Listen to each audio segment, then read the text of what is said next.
I actually started very young. I had a uncle which he was working with genomics and animals, uh, and I actually never have read his research, but I think like 4 years old, and I remember my mom talking about him and how amazing his research was, and since there I was like looking up to him all the time. So I wanted to be like him. I wanted to work in genetics, and he died very young. My uncle was his name is Cis Roberto de Bem, and but he did got his contribution to the field, and I just wanted to follow his path. And then I went to my undergrad in agronomic engineering, and I wanted to be a geneticist since the beginning, but my mom said like, no, you need to follow other internships, other paths to see if that's really what you want to do, because then you try others. I don't want just the idea of your uncle to guide you. So you need to test if you really like it. Then I went for different internships, and it was very interesting, but I was not passionate about it. And then in the last 2 years of my undergrad, I went for a internship in a conservation lab with genetics. That was my first real contact, and I love it. But I still wanted something different than conservation. So in my last year, I went for an internship in Brapa Synergen, which is the biggest center of genetics in Brazil, which was actually a dream come true because it's where my uncle used to work. And there I got the contact with real genomics, so high throughput scale of markers and breeding, and I got in love with breeding, and I really decided that I want to pursue genomics and the breeding side. So I just think plants are amazing. We can get so many products of plants, and I think I would not feel very well killing animals. It's just my thing. So I decided not to pursue that. I said like, no, let's go for plants. It's more my thing. So I always like it, plants and sugarcane. Work with rice, soybean, blueberry, alfalfa, a lot of different crops.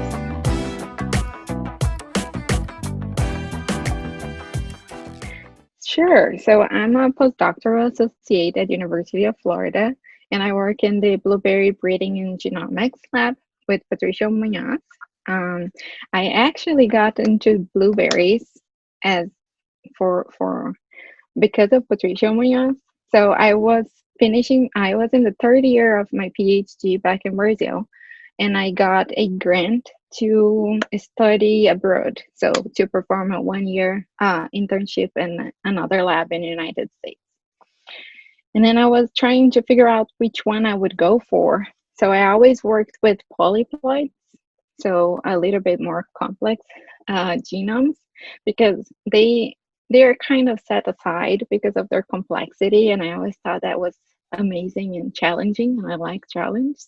So I went for polyploids, and then Patricia published a few studies in the addition of complex information and modeling. So I work with prediction, genomic prediction, and then he was publishing with non-additive, the insertion of non-additive effects and epistasis and other effects that are more complex for polyploids because of the multiple interactions between alleles.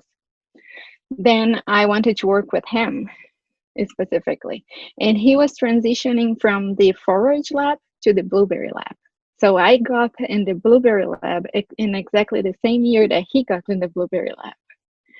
And after I've so I performed a 1 year internship to finish my PhD. I finished my PhD at University of Florida, and then I got in contact with David Northern, which is was the field assistant for the blueberry lab, and Dr. Lyrene, which was one of the first breeders for blueberry. And their passion really got me so passionate about blueberries that I cannot see myself working with other crops so soon. So I always wanted my research to be to have a direct application, right? I like all the kinds of research, investigations, and all that, but I wanted to answer a question that will contribute to the growers and to the consumers and to the environment. So this is why I choose to be a breeder, because we can act in different sections and really make a big effect in each one of them without even being noticed sometimes.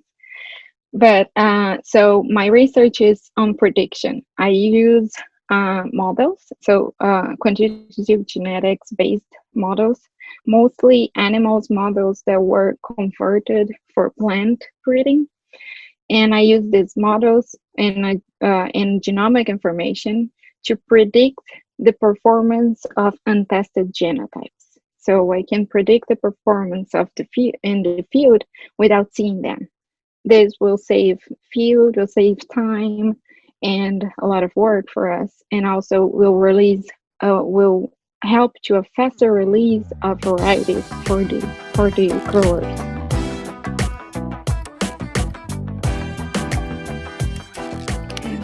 Yeah, that's a very interesting question. So we live in a man's world. Everywhere that we go, we face challenges. There are bias by by our gender, right? So it's kind of not very cool. I have faced a few challenges, and it's hard to be a girl. It's a girl, like a woman, and work with farmers because they do have that bias of trusting more men and information on agricultural section than women. It's hard to be even talking with colleagues because you need to work extra hard to put yourself in the field and to show your value. It's hard for the community to see that women can be very good in STEAM. So we can do math, we can do computer science, we can do programming. We are very good in that. It's just a little challenge to show that. So we need to fight a little extra hard for that to show ourselves and to be accepted as equals.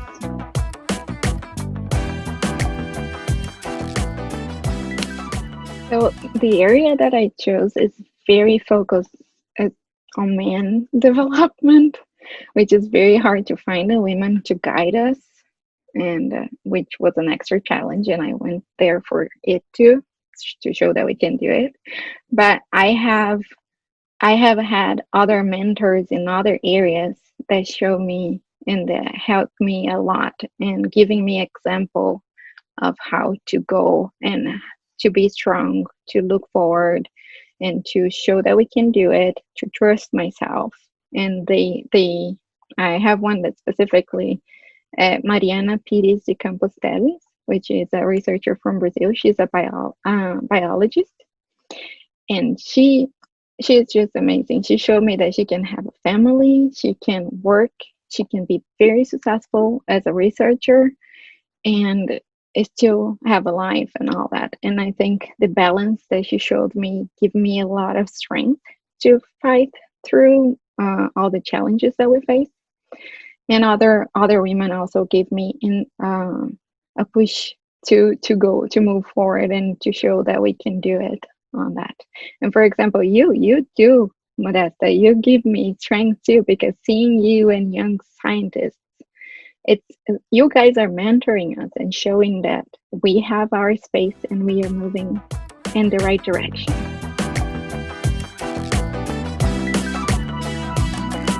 Oh yeah, I think mentoring is my favorite thing in science because you never know how much you need to learn when you need to teach somebody, right? Because then you need to really know what you are teaching so you can pass the message as easy as possible to let you guys grow. So I have uh, now four women, young women. They're very um, I'm very proud about them, and now I'm getting another one, which is you, which I'm also very happy to get. But I have Juliana Cromie, Alex Fraser, Mia Ecker, and Cecilia Hubbard. And yeah, I think it's Hubbard. Let's say I'm not sure how to say her last name, but um, they do teach me a lot on even how to face challenges as a woman in science, because I need to tell them sometimes how to act in specific situations, which we hope they disappear with time, right? But they still here. So I need to show them how to go forward. But I think what I try to always tell them, and I try to tell myself, which is everyday fight, right? Is to show we can do it. We are good. We need to trust ourselves. The imposter syndrome, as you have said, it's real, and we women we do have, because the society imposed that to us a lot, and we're still fighting to get that out of our subconscious. But we can do it, and we can be great. I just try to tell them always, you don't need to fit in. You don't need to change yourself to fit in. You're as good as you are, and diversity is what brings science the best of we can do, because we can show different paths for everything. And I tell them to speak up too, because every time that we speak up, we stop somebody of committing a damage thing against women, right? So if we are quiet, we are accepting. I try to tell them, okay, in a polite way, try to position yourself and try to inform when something's happening, because then we help the situation to improve. I would add that something that some mentor told me once is, people will always teach you, always. If they don't teach you how to be and how to do things, they will teach you how not to. So we need to be open to learn from everybody, because with the bad behavior of others, we can learn to improve our own behaviors, and we can learn to be better and to not do the same. We don't need to tell anybody, but we can get that information for our own uh, evolution, as I can say, like, and try to fit that in our lives. Say like, okay, I don't want to behave this way. I would like to improve myself in this direction. And I think we can. It's also very important for new people, and is be passionate. We women, we are very passionate about things, and sometimes we are judged because of it. I think that's a great quality. Be passionate and have a strong will to continue growing, because we can do. Don't limit yourself to fit in. Don't be afraid. We can do. We can be as best as we can be, and we don't need to be afraid about it.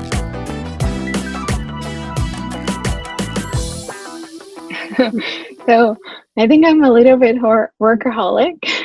So I'm a breeder, and I always like to be a breeder. So in my spare time, me and my boyfriend, we breed poison dart frogs, which are very cute little frogs. They're colorful. They are not harmful outside of nature environment. So, and we can touch them and breed them and everything. So we breed poison dart frogs, and we raise um, saltwater aquarium fish. They're very beautiful too.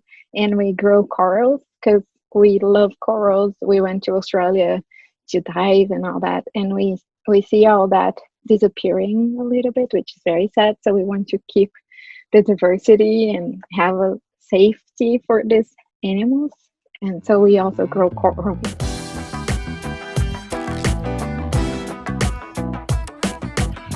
So I think you saved the hardest and the best question for now. Um, I think we have different directions, and I bet have other people with much more idea than I do for that. For to improve the quality and the appreciation of women of color in science. I think a more direct way would be incentivize application, because we don't have a lot of people applying for grad for science careers. women are minority. We are getting more in the 50% depending on the area now, but we still have a lot. The field is very underrepresented by women of color. And I think incentivizing application, mentoring undergrads to show women of color and women that they can do it and can pursue this kind of career. Generate safe spaces for talking. So groups such Modesta has a group, and I think it's very important. We are trying to generate a group now too in the Blueberry Lab to reach out and to improve the situation because it's not acceptable.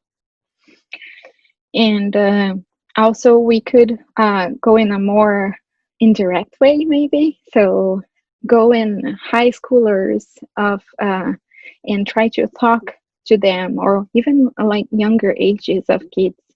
I think I got in this path when I was very young because of seeing examples.